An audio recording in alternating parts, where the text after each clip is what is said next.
Γεια σας, λέγομαι Πέτρος Χατζηνικολάου.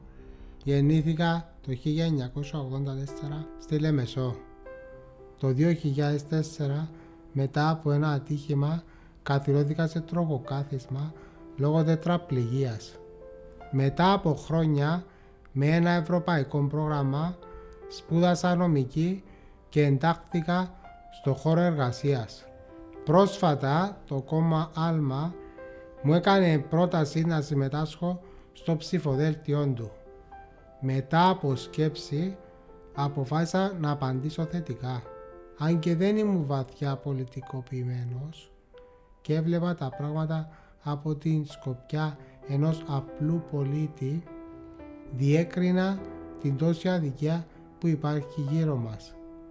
Φτώχεια, χαμηλοσυνταξιούχοι, μονογονεί να παλεύουν μόνοι, οι θεσμοί να έχουν διαβρωθεί, σκάνδαλα, πελατειακές σχέσεις. Σημαντικός άξονας των θεμάτων που θέλω να ασχοληθώ είναι η πρόληψη ατυχημάτων που οδηγεί σε απώλειες ζώων και αφήνει πάρα πολλούς νεαρούς με μόνιμα κινητικά προβλήματα.